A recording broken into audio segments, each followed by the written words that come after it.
അരനൂറ്റാണ്ടിന്റെ പാരമ്പര്യവുമായി സ്വർണ്ണാഭരണ വിപണന രംഗത്ത് നിങ്ങളുടെ ഇഷ്ട ജ്വല്ലറിയായ മെജസ്റ്റിക് ഇപ്പോൾ കൂടുതൽ പുതുമയിൽ കൂടുതൽ കളക്ഷനിൽ wedding section, diamond section, light weight area, silver and watches section, light weight rose gold ആഭരണങ്ങളുടെ ഏറ്റവും പുതിയ കളക്ഷനുകളുമായി മെജസ്റ്റിക് ഓറിയോ കളക്ഷൻ.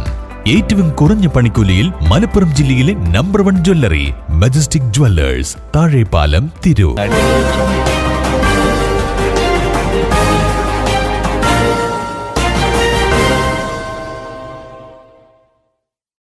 നമസ്കാരം, പ്രഹേളിക ന്യൂസിലേക്ക് സ്വാഗതം. കുഴിമന്തി കഴിച്ച നഴ്സിന്റെ മരണം കൊലപാതകം. കൂട്ടുകാർക്കൊപ്പം കുഴിമന്തി കഴിച്ചതിന് പിന്നാലെ നഴ്സായ യുവതി കുഴഞ്ഞു വീണ് മരിച്ച സംഭവത്തിൽ വഴിത്തിരിവ്. വടക്കാഞ്ചേരി വാൽക്കുളമ്പ് സ്വദേശിനി ലെനയുടെ മരണം വിഷമുള്ളിൽ ചെന്നാണെന്ന പോസ്റ്റ്മോർട്ടം റിപ്പോർട്ടിന് പിന്നാലെ ഇത് കൊലപാതകമാണെന്ന ആരോപണവുമായി പിതാവ് രംഗത്തെത്തി. മകളെ ആസൂത്രിതമായി വിഷം കൊടുത്ത് കൊലപ്പെടുത്തിയതാണെന്നും ഇതിനു പിന്നിൽ 2 യുവാക്കൾ ഉൾപ്പെടെയുള്ളവർക്ക് പങ്കുണ്ടെന്നും ചൂണ്ടിക്കാട്ടി പിതാവ് മുണ്ടപ്ലാക്കൽ ജോൺ ആലുവ റൂറൽ എസ്.പിക്ക് പരാതി നൽകി.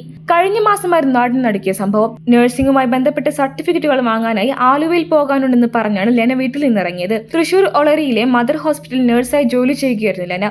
സംഭവ ദിവസം രാവിലെ 11 മണിക്ക് ലെന അമ്മയെ ഫോണിൽ വിളിച്ച് സംസാരിച്ചിരുന്നു. എന്നാൽ 4 മണിക്കൂർ ശേഷം ലഭിച്ചത് മകളുടെ മരണ വാർത്തയാണെന്ന് പിതാവ് ജോൺ വേദനയോടെ ഓർക്കുന്നു.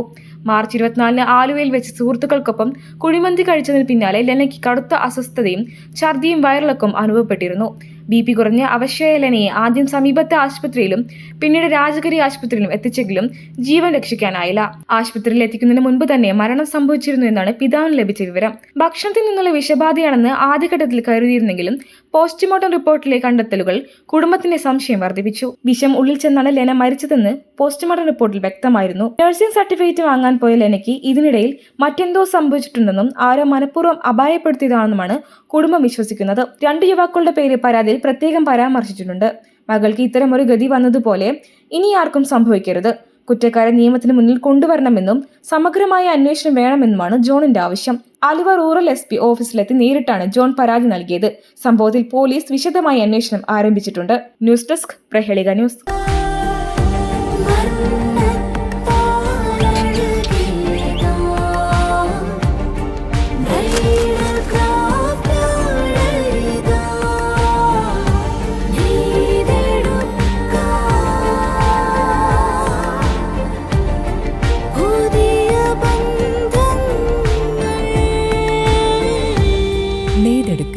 പുതിയ ബന്ധങ്ങൾ.